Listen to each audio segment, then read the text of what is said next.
School டேஸ்ல எந்த வகுப்பு பார்த்தீங்கன்னா 11th ஸ்டாண்டர்ட மாதிரி என் வாழ்நாளில் மறக்க முடியாததுக்கு.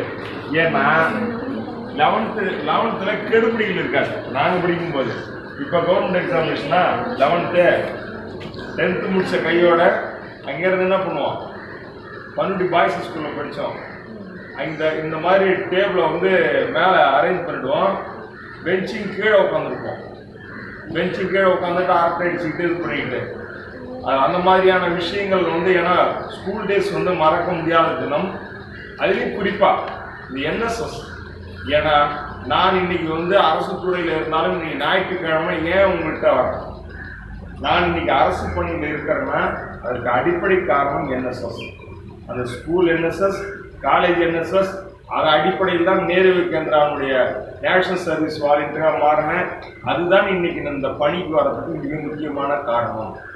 அப்போ இன்னொரு விஷயம், ஸ்கூல் டேஸில் படிக்கும்போது பார்த்தீங்கன்னா NSSல எங்களுக்கு பேர் என்னன்னா ஒயிட் அண்ட் ஒயிட்டில். நீங்கள் எப்படி ஒயிட் அண்ட் ஒயிட்டில் இருக்கிறீங்களோ அதே மாதிரி ஃபேன் ஷர்ட் போட்டுட்டு என்ன பண்ணுவோம், எங்களை மற்ற பசங்க கமெண்ட்ஸ் அடிப்பாங்க, உப்பு பொறுக்கிறவங்களா பேர் என்ன, எங்களுக்கு பேர் உப்பு பொறுக்கிறோம். ஏன்னா NSS பாய்ஸ் தான் நாங்கள் என்ன பண்ணுவோம், அது குப்பை எங்கே கிடந்தாலும் ஃபஸ்ட்டு எடுத்து நாங்கள் என்ன பண்ணுவோம், பேக்கெட்டில் எடுத்து வச்சுப்போம். பேக்கெட்டில் எடுத்து வச்சு எங்கே டஸ்ட்பின் இருக்கோ அங்கே டஸ்ட்பினில் போடுவோம். ஏன்னா அப்படி அது ஒரு காலம். ஆனால் இன்னைக்கு இருக்கிற பிள்ளைங்களாம் நீங்கள் என்ன பண்ணீங்க, உங்களுடைய அந்த வேஸ்டேஜை என்ன பண்ணுவோம், சத்தம் காட்டாத வேற யாராவது எவ்வளவு பேக் வச்சுருந்தானா பேக் உள்ளார நைஸாக திணிச்சுக்குவோம். அதுதானே பண்ண மாட்டீங்களா? குட்.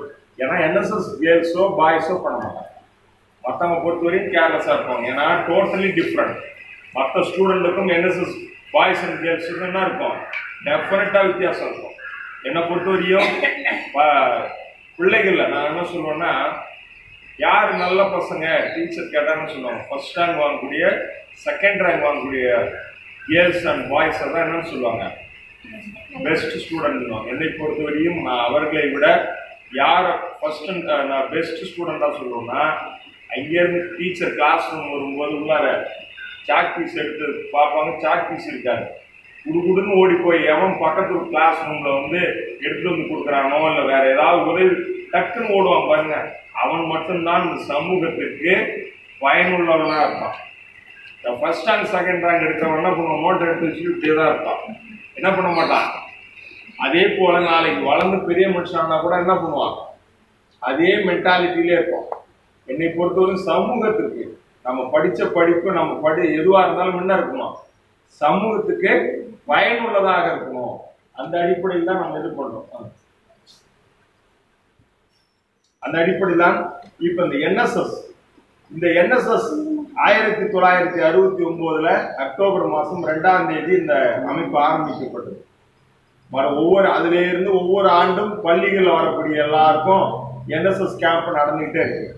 உங்களுக்கு இந்த பேட்சுக்கு என்ன சிறப்பு, யாராவது ஒருத்தவங்க சொல்லுங்க. 1969 இருந்து NSS கேம்ப் நடக்குது. இப்ப நீங்க அதுல ஒரு பேட்ச், இதுல உங்களுக்கு என்ன சிறப்பு இருக்கு? நானும் ஏன்னா ஸ்கூல் டேஸ்ல உங்களை மாதிரி அட்டன் பண்ணேன்.